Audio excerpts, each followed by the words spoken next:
माघ मेला लगता है। समस्त संतों का वहां पर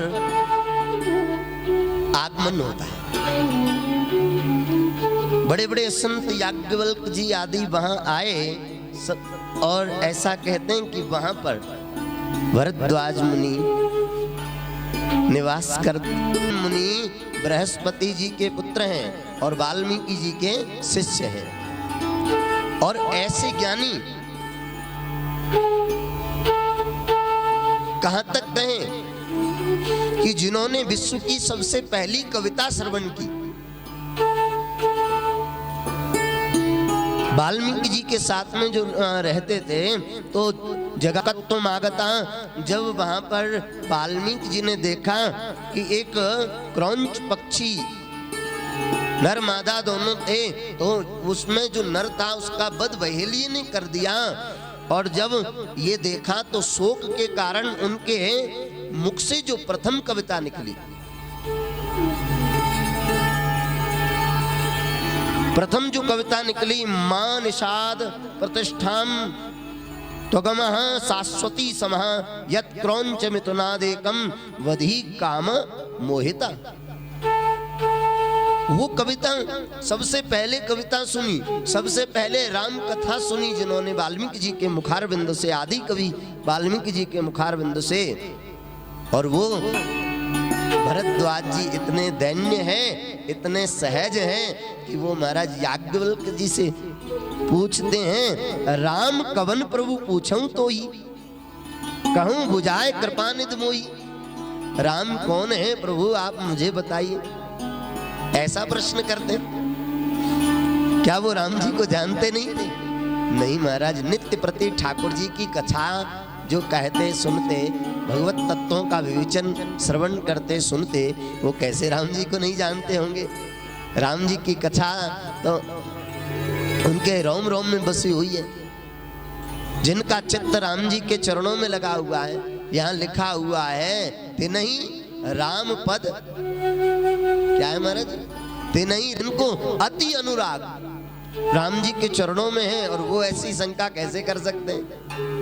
लेकिन कभी कभी जो है भगवान के चरित्रों को सुनने के लिए महापुरुषों को अज्ञानी की भांति बैठना पड़ता है, अज्ञानी की भांति बनना पड़ता है।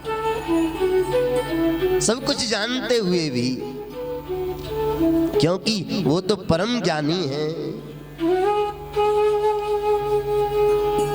भरद्वाज मुनि बसहि प्रयागा, भरद्वाज मुनि बसहि प्रयागा, तिन्हीं राम पद अति अनुरागा, तिन्हीं राम पद अति अनुरागा, भरद्वाज मुनि बसहि प्रयागा। प्रयाग में निवास करते हैं, राम जी के चरणों में इतनी अति प्रीति है। लेकिन जब याज्ञवल्क्य जी को देखा, याज्ञवल्क्य मुनि परम विवेकी, भरद्वाज राखे पद टेकी। याज्ञवल्क्य मुनि परम विवेकी हैं। आपने आज वो जानते हैं कि ये भगवान की लीला चरित्रों से ओतप्रोत है, इन पर भगवान की अति कृपा है। और आज इनके मुखारबिंद से मुझे कथा श्रवण करने के लिए कैसे मिले। अब सीधे सीधे कहें महाराज जी कथा सुनाइए, तो क्या पता सुनाते ना सुनाते। एक बार की बात है कि तानसेन से वात्स्याह ने कहा, क्या तुमसे अच्छा भी कोई गाता है? तो उन्होंने कहा, हाँ हजूर, हमारे पूज्य गुरुदेव श्री हरिदास जी महाराज बहुत सुंदर गाते हैं। तो फिर उन्हें बुलाओ, हम सुनना चाहते हैं। कहा महाराज वो संसार के शहंशाहों को नहीं सुनाते, वो तो इस जो संसारी शहंशाहों को, राजाओं को नहीं सुनाते, वो तो भगवान को सुनाते हैं। शहंशाहों के भी शहंशाह भगवान श्री कृष्ण को सुनाते हैं। तो फिर हमको सुनना है, कैसे सुना जाए? चलिए महाराज, अज्ञात बनकर के चलिए। अज्ञात बनकर के गए, अब वहां पहुंच तो गए, लेकिन कैसे कहें कि गुरुदेव अब एक राग सुना दीजिए। तो वहां जाकर के तानसेन ने कुछ उल्टी सीधी ताने छेड़ दी। गुरुदेव बोले ये राग ऐसे तो नहीं थी। तो कैसे थी गुरुदेव? हमको तो ऐसे ही आती। नहीं नहीं, ये राग ऐसे नहीं थी। और जैसे ही राग सुनाई, वास्या वाह वाह करने लगा। तो जैसे ही वाह वाह सुनी, हरदास जी महाराज ने कहा ये कौन? बोले पता नहीं महाराज। और वहां से सुनकर के चल गए। कहने का तात्पर्य ये है कि महापुरुषों के सामने, आचार्यों के सामने नैचानुसंधान, दैन्यता, आचार्यों की सन्निधि में अपनी को अज्ञानी मानना पड़ता है। ज्ञानी मानकर बैठोगे तो ज्ञान जीवन में टिकेगा नहीं महाराज, ज्ञान प्राप्त हो नहीं पाएगा। ज्ञान का अभिमान लेकर आचार्यों के पास जाओगे तो कुछ नहीं मिलेगा। यहाँ ऐसी भी कथा आती है, अयोध्या जी में विजय राघव भगवान का मंदिर, वहां के महंत जी बलराम देशिक स्वामी जी महाराज और उनके बड़े प्रकांड विद्वान शिष्य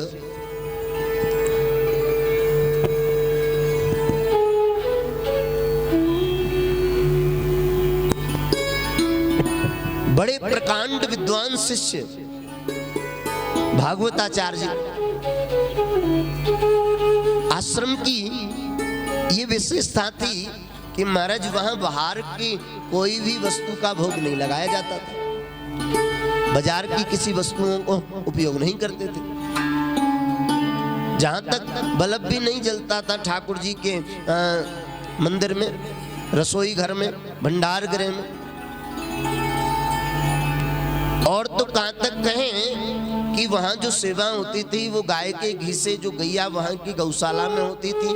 और तो और छोड़िए, चीनी भी वो अपने खेत के में जो गन्ना होता उसका गुड़ बनाते और गुड़ बनाकर उसकी जो चीनी होती उसी को ही भगवान के भोग में उपयोग करते। ऐसा वहां का परम नियम कि मार्बल लगी हुई थी, फिर भी उस पे गैया के गोबर से लीप करके उसका शुद्धिकरण किया जाता पंगत के बाद। एक दिन भागवताचार्य जी का शिष्य कोई स्वामी जी महाराज के पास गया और वहां जैसा कि भागवताचार्य जी महाराज ने उनको बता रखा था कि जब भी कहीं जाओ आओ यात्रा आदि में तो मंगलम भगवान विष्णु, मंगलम गरुड़ध्वजा, मंगलम पुंडरीकाक्षा, मंगलायस्तनु का आप जो है जाप कर लिया करो, सब मंगल में होगा। तो वो वहां से उठने चलकर जैसे दादा गुरु के पास से प्रणाम करके उठने लगे और यही मंत्र बोलना प्रारंभ कर दिया। बलराम देशिक स्वामी जी महाराज ने कहा इसका अर्थ क्या होता है? बोले हमको नहीं आता महाराज। इस प्रकार से जब पूछा तो याज्ञवल्क्य जी का कि मुस्कुराहट रुकी नहीं महाराज, मुस्कुरा पड़े। आप ऐसा पूछ रहे हैं, कोई और पूछता तो अलग बात है, लेकिन याज्ञवल्क्य जी कहते हैं, याज्ञवल्क्य बोले मुस्काई, याज्ञवल्क्य बोले मुस्काई, तुम ही विदित रघुपति प्रभुताई, तुम ही विदित रघुपति प्रभुताई, तुम ही विदित रघुपति प्रभुताई, तुम ही विदित रघुपति प्रभुताई। राम भगत तुम मन क्रम बानी। राम भगत तुम मन क्रम बानी। चतुराई तुम्हारी मैं जानी।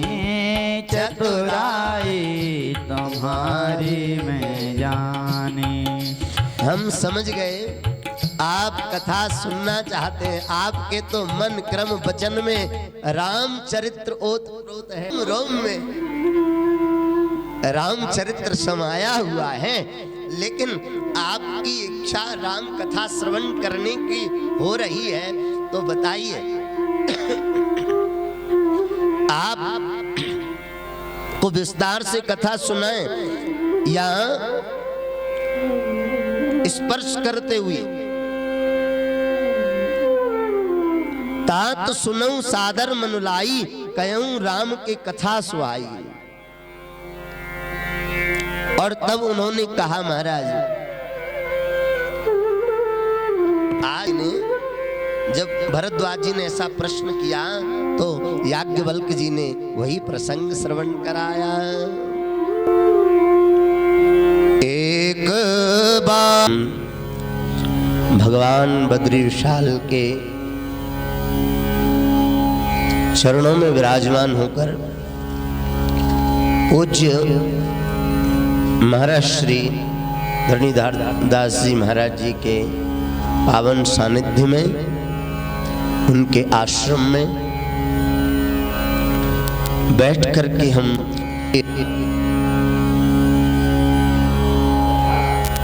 राम कथा का रस स्वादन कर रहे हैं। हमारे एक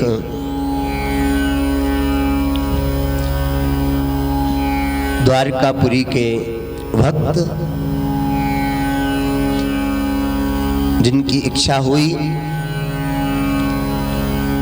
फलस्वरूप हम आप सभी को श्री राघवेंद्र सरकार की चर्चा करने का सौभाग्य प्राप्त हुआ। हम आप सभी यहाँ देवभूमि के माध्यम से आप जो लोग घर पे हैं वो भी YouTube आदि के माध्यम से इस कथा का आनंद लेंगे। हम चर्चा कर रहे थे कल सायंकाल के सत्र में